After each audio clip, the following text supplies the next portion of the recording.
Ada 70 ayat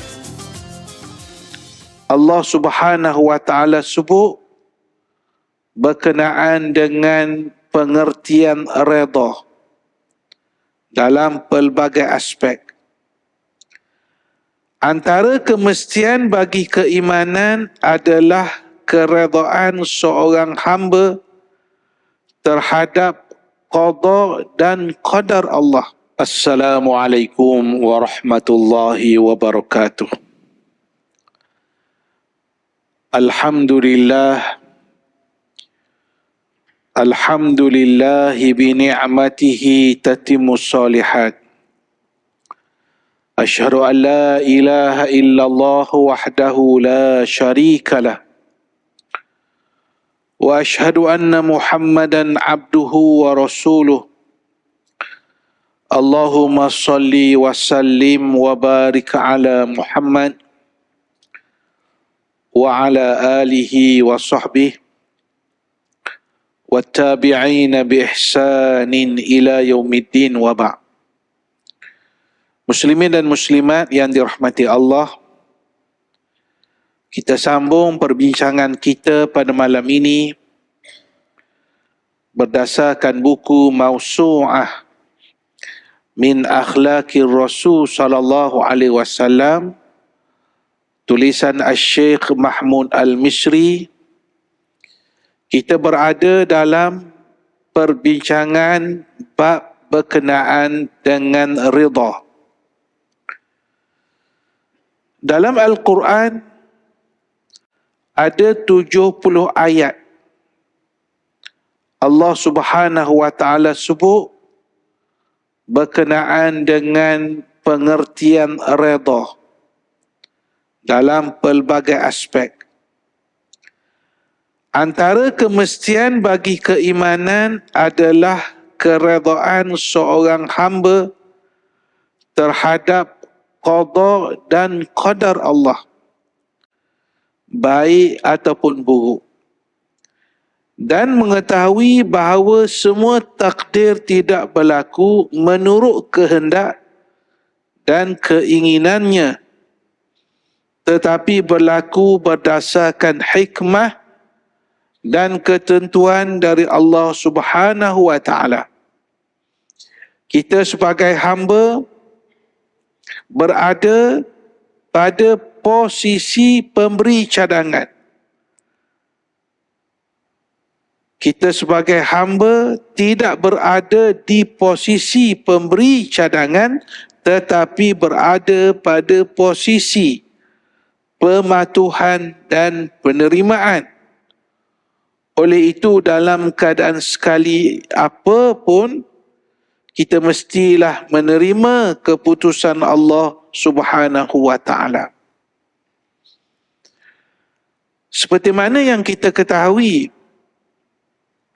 antara rukun iman itu ialah percaya kepada qada dan qadar Allah Subhanahu wa taala. Takdir yang Allah Taala tentukan. Dan takdir Allah ini suatu yang sangat misteri. Maksud saya misteri ialah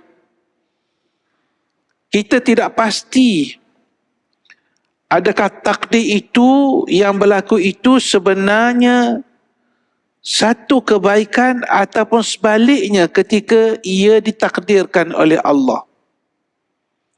Kerana hanya Allah Ta'ala yang mengetahui apakah di sebalik takdir dan ketentuan yang telah ditetapkan oleh Allah Subhanahu wa taala.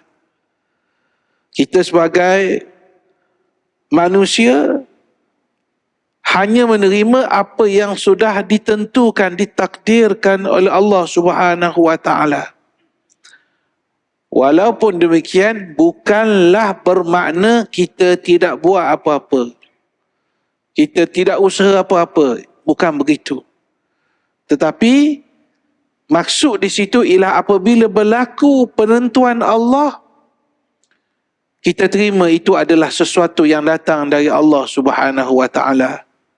Macam kita bicarakan soal tawakal lah. Wa man yatawakkal 'ala Allah fahuwa hasbuh. Siapa yang bertawakal kepada Allah, Allah akan cukupkan dia. Maksudnya ialah tawakal itu ialah sesuatu yang dari hati kita, sebagaimana redha itu datang daripada hati kita. Tetapi dari sudut ikhtiar, dari sudut usaha, itu sesuatu yang mesti kita lakukan. Redha adalah salah satu daripada buah rasa cinta dan merupakan kedudukan tertinggi bagi sesiapa yang mendekatkan diri kepada Allah Subhanahu wa taala. Kita akan sebutkan nanti Nabi kita SAW dalam kehidupan baginda banyak contoh-contoh yang boleh kita pelajari berkenaan dengan sifat redha, apa yang telah ditentukan oleh Allah. Bahkan keredaan Allah kepada hamba-Nya lebih agung daripada syurga dan segala yang ada di dalam syurga. Redha adalah salah satu sifat Allah Subhanahu wa taala, sedangkan syurga adalah ciptaannya. Ini dapat kita fahami melalui firman Allah Subhanahu wa taala pada ayat yang ke-72 dalam surah At-Taubah. Allah taala sebut, wa'adallahu al-mu'minina wal mu'minati jannatin tajri min tahtiha al-anhar khalidina fiha wa masakina thayyibatan fi jannati adn wa ridwanun minallahi akbar. Dzalika huwal fawzul azim. Allah telah menjanjikan bagi orang yang beriman, lelaki dan perempuan. Ini adalah di antara ayat-ayat Allah yang Allah Ta'ala terus sebut. Mukminin dengan mukminat. Maksudnya balasan syurga ni tanpa mengira siapa dia, jantina dia, tidak dikira. Dilihat kepada apa yang dilakukan oleh seseorang. Ini menjawab, nanti orang kata kalau begitu nanti kalau tidak disebut mukminat, dikatakan bahawa itu hanya untuk lelaki saja. Jadi banyak ayat yang Allah Ta'ala terus sebut wanita ini. Wa'adallahu al-mu'minina wal mu'minat. Allah menjanjikan orang yang beriman, lelaki dan perempuan, dengan syurga-syurga yang mengalir di bawahnya beberapa sungai. Ini Allah Ta'ala sifatkan syurga, mengalir di bawahnya sungai-sungai. Satu lagi sifat syurga ialah khalidina fiha. Mereka kekal di dalamnya. Berbeza dengan nikmat yang ada di dunia. Nikmat di dunia adalah nikmat yang berbentuk sementara. Wa masakina thayyibatan fi jannati adn. Dan mereka beroleh tempat-tempat yang baik di dalam syurga ada. Serta, ini kita punya poin kita, perbincangan kita. Wa ridwanum minallahi akbar. Dan sesungguhnya keredaan dari Allah itu lebih besar. Redha Allah kepada kita itu lebih besar. Dan itulah sebenarnya kejayaan yang besar. Keredaan yang dijelaskan pada ayat tersebut adalah balasan atas keredaan orang mukmin pada qada dan qada Allah Subhanahu wa taala ketika di dunia. Oleh kerana balasan itu adalah balasan yang paling baik, maka sebab bagi balasan keredaan itu pula adalah amal yang paling utama. Pengarang kita, Syekh Mahmud Misri, menyebut bahawa redha ini boleh diberikan pembahagian berikut. Ataupun redha ini boleh dipecahkan kepada dua jenis, dua perkara. Yang pertama ialah redha dengan pelaksanaan segala perintah Allah Subhanahu wa taala. dan hal-hal yang diharuskan oleh Allah tanpa melampaui batas, serta menjauhi segala larangannya. Redha hukumnya wajib bagi orang yang meninggalkannya berhak mendapat celaan. Maksudnya, orang mukmin dia redha dengan apa sahaja yang Allah Ta'ala perintah, dan dia redha dengan segala apa yang dilarang oleh Allah. Sama ada cucuk dengan hati dia ataupun tidak, itu bukan persoalan. Allah Ta'ala sebut, وَمِنْهُمْ مَنْ يَلْمِزُكَ فِي الصَّدَقَاتِ فَإِنْ أُعْطُوا مِنْهَا رَضُوا وَإِنْ لَمْ يُعْطَوْا مِنْهَا إِذَا هُمْ يَسْخَطُونَ وَلَوْ أَنَّهُمْ رَضُوا مَا آتَاهُمُ اللَّهُ وَرَسُولُهُ وَقَالُوا حَسْبُنَا اللَّهُ سَيُؤْتِينَا اللَّهُ مِنْ فَضْلِهِ وَرَسُولُهُ Inna ilallahi raghibun. Dan di antara mereka ada yang mencelamu, mencela Nabi SAW. Berkenaan dengan apa? Pembahagian sedekah ataupun zakat. Sebab apa? Oleh itu, jika mereka diberikan sebahagian daripadanya, mereka suka dan memandangnya adil. Kalau diberi sedekah, diberi zakat, dia seronok, dia suka. Sebab dia kata itu pemberian yang adil, pembahagian yang adil. Jika mereka tidak diberikan dari zakat atau sedekah itu, maka dengan serta-merta mereka marah. Dan kalau mereka berpuas hati dengan apa yang diberikan oleh Allah dan Rasul-Nya kepada mereka, sambil mereka berkata, Hasbunallah, cukuplah Allah bagi kami. Allah akan memberi kepada kami dari limpah kurnianya. Demikian juga Rasul-Nya, sesungguhnya kami sentiasa berharap kepada Allah. Ini bahagian pertama. Bahagian kedua, redha ini ialah redha dengan musibah. Redha dengan ujian Allah Subhanahu wa Ta'ala. Kadang-kadang ujian itu dalam bentuk kefakiran. Kadang-kadang berbentuk dalam bentuk penyakit dan juga kehinaan. Ini yang disebut oleh Ibnu Abbas, meriwayatkan bahawa Rasulullah sallallahu alaihi wasallam bersabda, "In istata'ta an ta'mala birridha ma'al yaqini faf'al, fa in lam tastati' fa inna as-sabra 'ala ma taqrahu khairan katsira." Maksudnya, jika kamu mampu melakukan sesuatu dengan redha dan yakin, maka lakukanlah. Namun jika kamu tidak mampu, ketahuilah bahawa bersabar menghadapi sesuatu yang kamu tidak suka adalah satu kebaikan yang banyak. Sesungguhnya redha kepada Allah menghendaki kamu untuk redha dengan hukum-hukum syariatnya. Oleh itu kamu redha akan perintahnya dengan melakukannya. Kamu redha akan larangannya dengan menjauhinya. Kamu juga redha dengan takdirnya yang menyakitkan. Kamu redha dengan segala nikmat dan musibah. Setiap nikmat atau penahanan nikmat, kamu juga redha kepada Allah Subhanahu wa Ta'ala.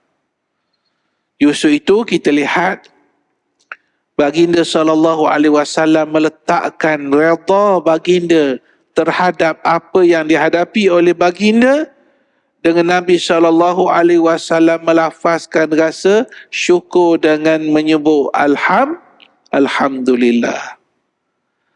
Alhamdulillah bi ni'matihi tatimmu shalihat. Bila Rasulullah SAW redha dengan sesuatu nikmat yang diberi oleh Allah. Begitu juga redha Nabi ni kalau ianya dalam bentuk ujian yang masih mampu dilalui oleh Nabi. Nabi sebut Alhamdulillah ala kulli halin. Segala puji bagi Allah Subhanahu wa ta'ala di atas setiap sesuatu. Satu perkara yang berlaku dalam hidup kita ini, kita semua sebagai manusia yang punya kelemahan ini, kadang-kadang kita tak dapat merasakan nikmat Allah itu, yang kita rasa nikmat itu biasa.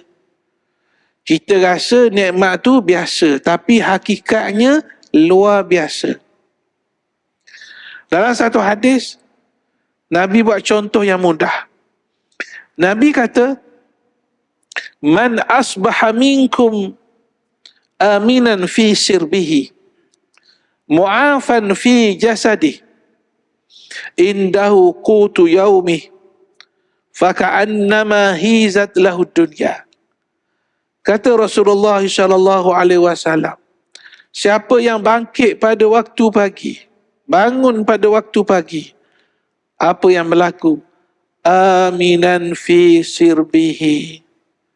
Dia bangkit, dia rasa aman, dia rasa tenteram, dia dapat merasakan ketenangan. Bangkit daripada tidur rasa tenteram. Tidak ada perkara yang menakutkan di sekitar kita. Itu nikmat Allah bagi pada kita. Mu'afan fi jasadih. Allah bagi sihat pula tubuh badan kita. Boleh bangkit, boleh mandi, boleh solat, boleh pergi kerja.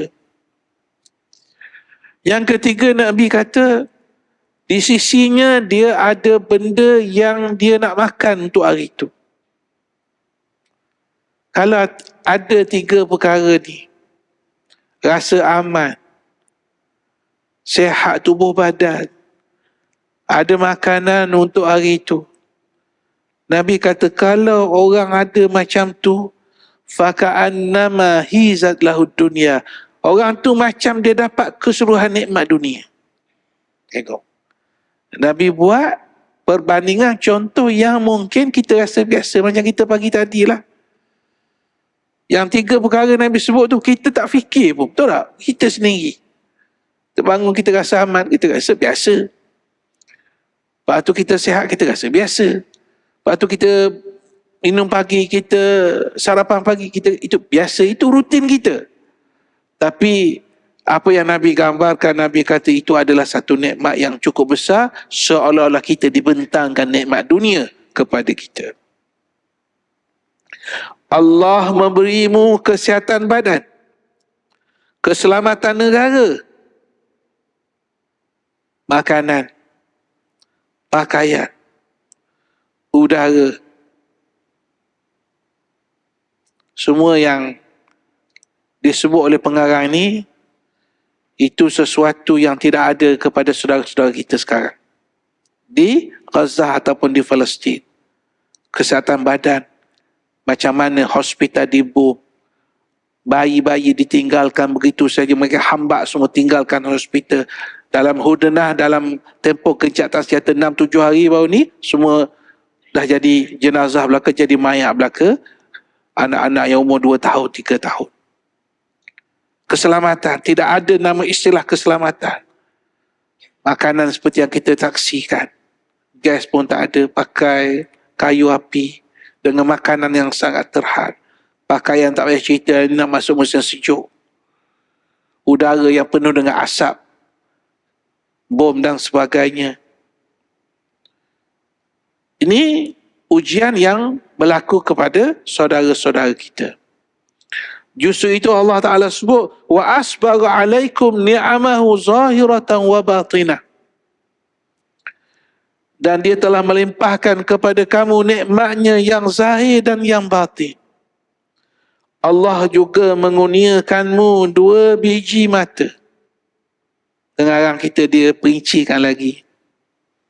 Ada lidah, ada bibir, ada sepasang tangan, ada sepasang kaki.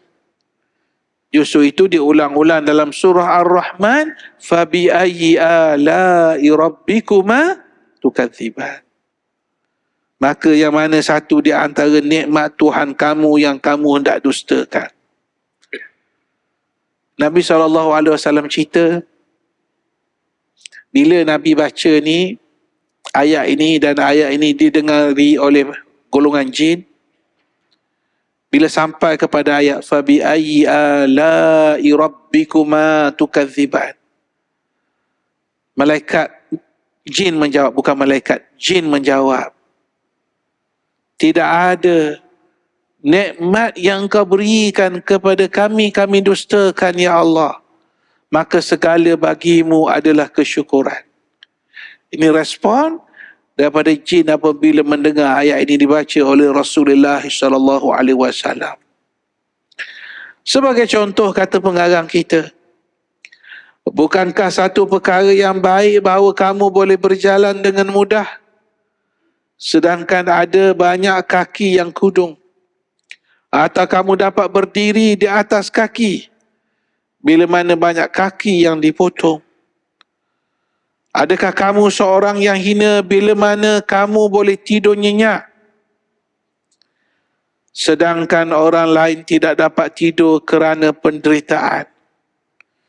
Atau kamu memenuhkan perut kamu dengan makanan yang lazat, atau kamu meminum air sejuk dengan puas, sedangkan terdapat di sana orang yang tidak dapat makan atau minum kerana penyakit tertentu.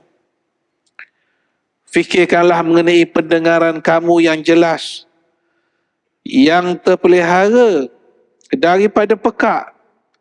Hayatilah pandanganmu yang selamat daripada kebutaan.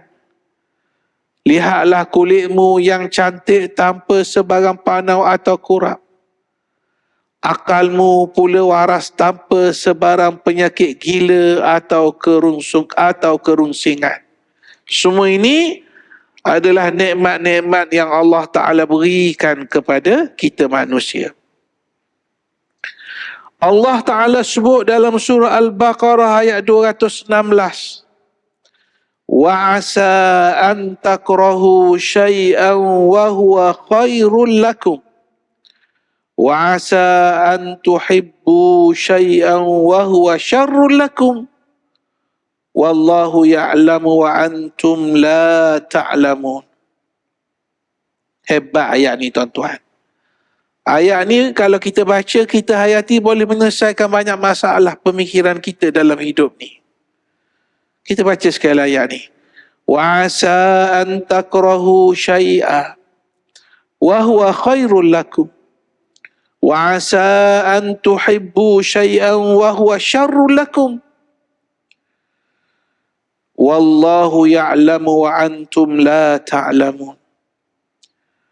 Boleh jadi kamu benci kepada sesuatu padahal ia baik bagi kamu, dan boleh jadi kamu suka kepada sesuatu padahal ia buruk bagi kamu. Dan ingatlah Allah jualah yang mengetahui sedang kamu tidak mengetahuinya. Yang menjadi biasa kepada kita, kita fikir kalau benda kita suka tu baik untuk kita.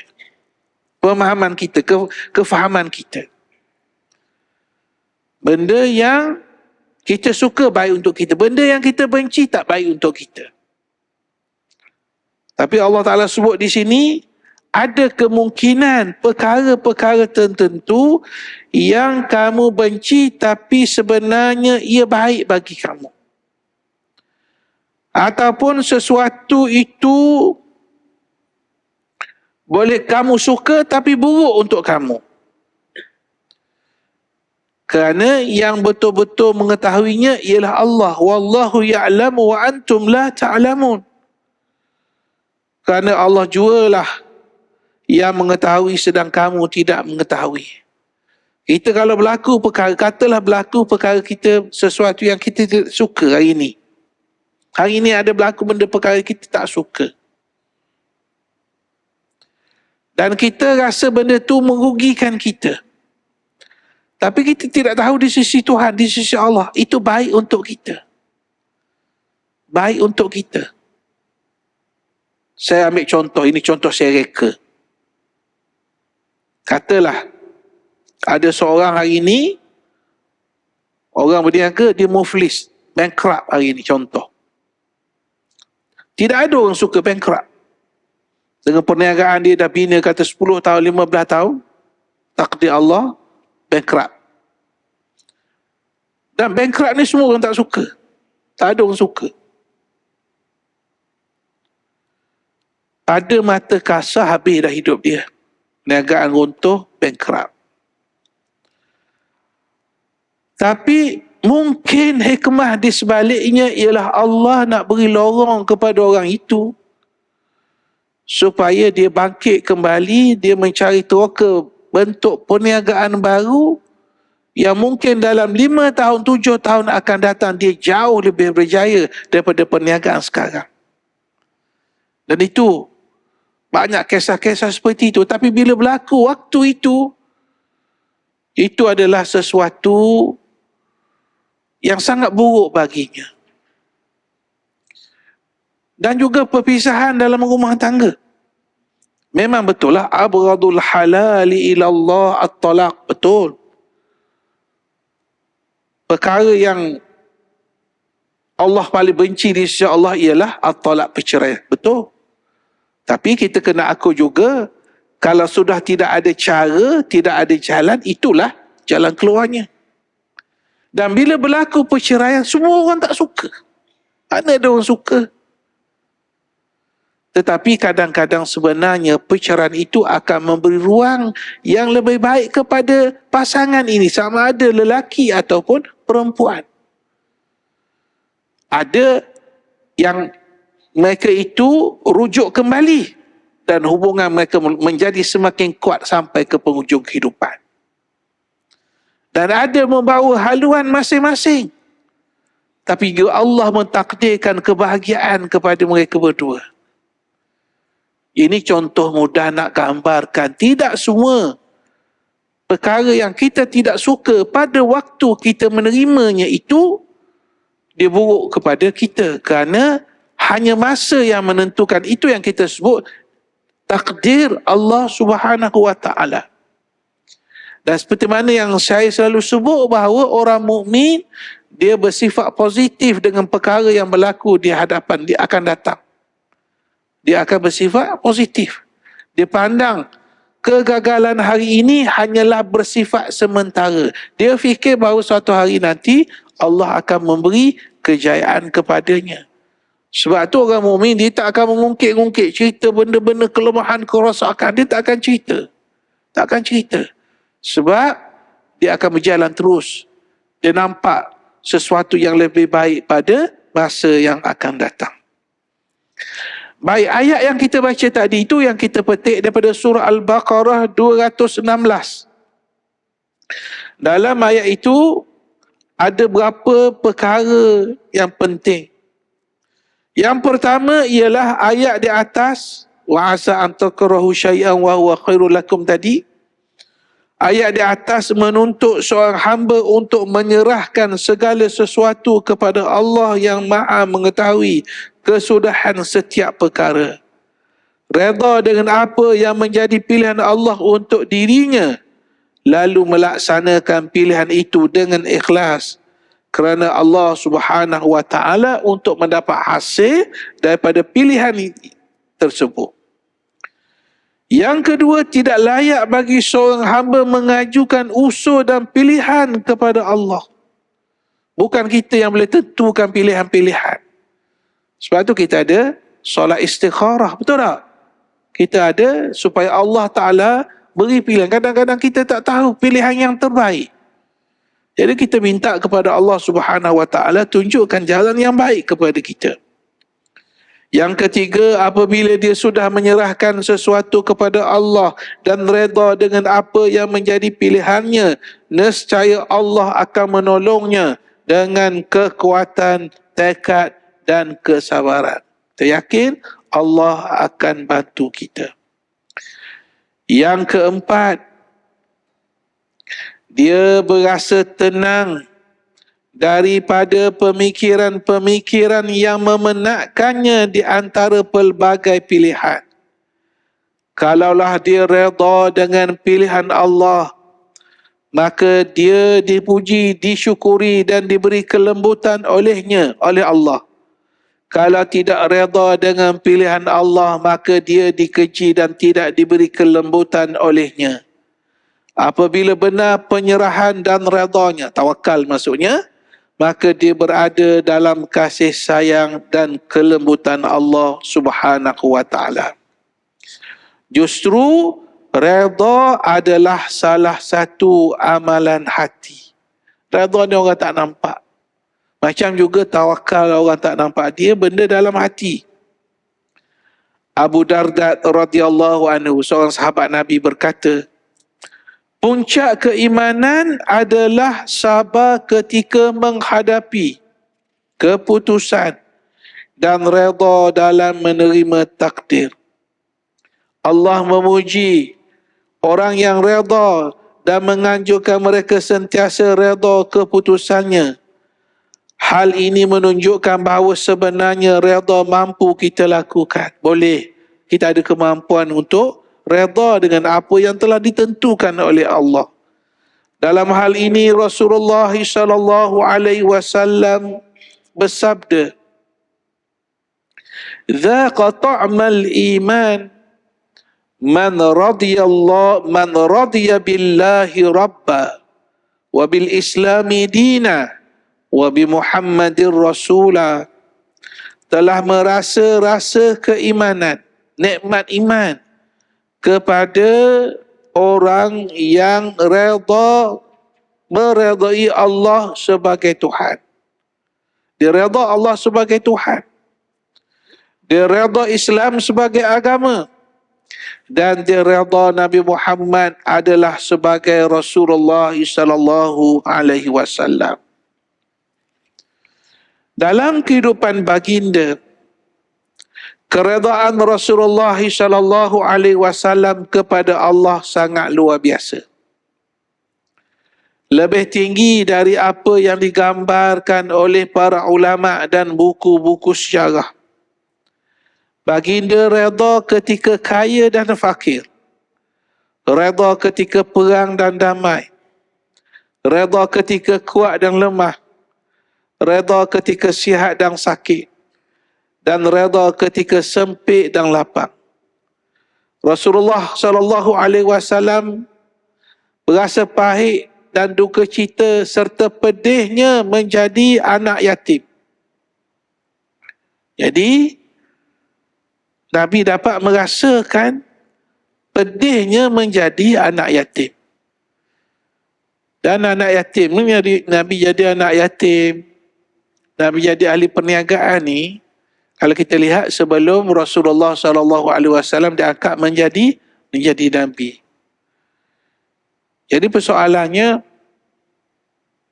adakah apa yang dibuat, yang ditunjukkan, cara yang ditunjukkan oleh Nabi itu, kita ambil contoh dia waktu dia angkat jadi Nabi ketika umur 40 tahun ke ataupun sebelum tu? Kan selalu kita sebut kan, contoh Nabi adalah pada diri Rasulullah tu, adalah pada diri Rasulullah contoh tauladan yang terbaik. Laqad kana lakum fi Rasulillah uswatun hasanah. Adalah pada diri Rasulullah contoh tauladan yang terbaik. Sebenarnya contoh Nabi bukan selepas umur Nabi 40 tahun sahaja. Sebelum itu kita sudah boleh menjadikan akhlak-akhlak Nabi itu sebagai ikutan. Termasuklah kita belajar tentang betapa kuatnya jiwa Rasulullah sallallahu alaihi wasallam yang pernah merasa pahit, duka cita, pedih menjadi anak yatim. Jadi anak yatim ni bukan sesuatu yang menggembirakan sebenarnya. Sebab tu kalau kita baca dalam sirah, ketika ibu baginda Aminah membawa Nabi SAW ini untuk mencari orang yang boleh menyusukan, dan benda itu diberi upah. Jadi dia ada satu tempat, kalau ikut baca sirah, jadi akan dipertemukan antara bakal ibu susuan itu. Dan biasanya wanita-wanita yang akan menyusukan ini, biasanya dia akan cari keluarga yang senang. Keluarga yang senang. Pasal apa? Pasal habuannya lebih besar. Menyusukan anak-anak orang senang. Nabi adalah anak yatim masa itu. Kalau berdasarkan apa yang pernah disebut oleh Halimah Sa'diyah, Halimah pun mengaku, dia pun mencari orang yang senang. Tapi semua anak orang senang tu sudah diambil semua oleh orang. Tinggal Muhammad SAW. Boleh juga kita kata ialah takdir Allah tu, betul lah. Tapi seolah-olah dah tidak ada pilihan, Halimah kata tak apalah, ambil jugalah. Apa maksudnya? Maksudnya itu juga menggambarkan bila anak yatim ni, dari sudut itu pun orang utamakan anak yang ada ibu dan ayah, sebab ayah bekerja. Sehingga Halimah pun ceritalah, tapi bila dia ambil tu, keberkatan rezeki berlaku kepada keluarga Halimah Sa'diyah. Jadi kita sebut di sini bahawa apa yang Nabi SAW lalui, iaitu baginda SAW melalui perasaan ataupun keadaan macam mana menjadi anak yatim. Macam mana menjadi anak yatim tu, keadaan menjadi anak yatim. Begitu juga baginda redha ketika kaya dan fakir. Rasulullah SAW sendiri satu ketika pernah tidak memiliki apa, hatta satu biji kurma untuk mengisi perutnya. Ada pernah berlaku begitu. Rasulullah juga pernah mengikat batu ke perutnya untuk menahan lapar. Bahkan Rasulullah pernah meminjam gandum daripada orang Yahudi dan pernah menggadai baju besinya. Rasulullah juga pernah tidur di atas tikar hingga meninggalkan bekas di belakangnya. Baginda pernah tidak memiliki apa-apa makanan selama 3 hari berturut-turut. Meskipun demikian, baginda tetap redha kepada Allah. Allah Ta'ala sebut, Tabarakalladzi in sya'a ja'ala laka khairan min dhalika jannatin tajri min tahtihal anhar wa yaj'al laka kusura. Maha berkat Tuhan yang jika dia kehendaki tentulah dia akan mengadakan untukmu di dunia ini sesuatu yang lebih baik dari apa yang mereka katakan itu, iaitu syurga yang mengalir di bawahnya berapa sungai, serta mengadakan untukmu istana-istana yang tersegam indah. Baginda redha dengan qada Allah ketika menghadapi penentangan di awal dakwahnya. Baginda mula berjuang dengan membawa panji Allah. Pada ketika yang sama, seluruh dunia memerangi baginda dengan pasukan berkuda, kekayaan, perhiasan, kemegahan, kesombongan. Tetapi Rasulullah SAW tetap redha kepada Allah. Baginda redha ketika diusir dari Mekah yang sangat dicintai. Setelah sampai di sempadan, baginda menoleh ke Mekah lalu mengalirkan air matanya. Nangis Nabi. Maksudnya sayang Nabi, kasih Nabi kepada bumi Mekah. Apa kata Nabi? Innaki ahabbu biladillahi ilayya walaula anna ahlaki akhrajuni ma kharajtu minka ma kharajtu atau kama qala. Engkau negeri bumi Allah yang paling aku cintai. Jika sahaja kaummu tidak mengusirku darimu, nescaya aku tidak akan keluar pergi. Begitu juga baginda redha kepada Allah ketika pergi ke Taif untuk memperluaskan dakwahnya. Tapi seperti mana yang kita tahu, baginda disambut dengan buruk. Baginda dilempar dengan batu bertubi-tubi. Sehingga kedua kakinya berdarah, walaupun demikian baginda tetap redha kepada Tuhannya. Rasulullah juga redha kepada Allah ketika keluar daripada Mekah dalam keadaan terpaksa dan berhijrah ke Madinah. Sedangkan pada masa yang sama pasukan berkuda mengejarnya. Sepanjang perjalanan Rasulullah mengalami banyak rintangan dan halangan. Pada perang Uhud pula kepala Rasulullah cedera berdarah. Giginya tanggal. Bapa saudaranya terbunuh. Banyak sahabat dan pasukannya syahid di medan perang. Tetapi Rasulullah SAW redha dan baginda bersabda, Saffu warai liuthni ala Rabbi. Berbarislah kalian di belakangku. Aku tetap memuji Tuhanku. Kita belajar satu yang sangat luar biasa daripada perjalanan hidup Nabi SAW.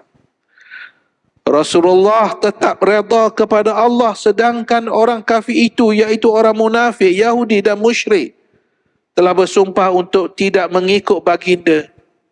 Namun baginda tetap bangkit, teguh bertawakal dan menyerahkan segala urusan kepada Allah Subhanahu wa taala. Balasan keredaan Rasulullah inilah seperti yang disebut oleh Allah, wala saufa yu'tika rabbuka fatardha. Dan sesungguhnya Tuhanmu akan memberimu kejayaan dan kebahagiaan di dunia dan di akhirat sehingga engkau redha, yakni berpuas hati. Begitulah sebahagian daripada apa yang dapat kita pelajari daripada sifat mahmudah yang ada kepada Nabi SAW, redha. Bertuahnya kita, Nabi bukan sekadar menyuruh perintah kepada kita redha. Kita dapat lihat dalam sirah, dalam perjuangan baginda, kata-kata baginda, perbuatan baginda, semua itu terselah sifat redha yang ada kepada baginda SAW. Jadi insya-Allah kita berhenti di sini, kita akan sambung perbincangan kita pada bulan hadapan biiznillah dengan izin Allah Subhanahu wa taala. Aku qali hadza wa astaghfirullahal azim li wa lakum. Wassalamu alaikum warahmatullahi wabarakatuh.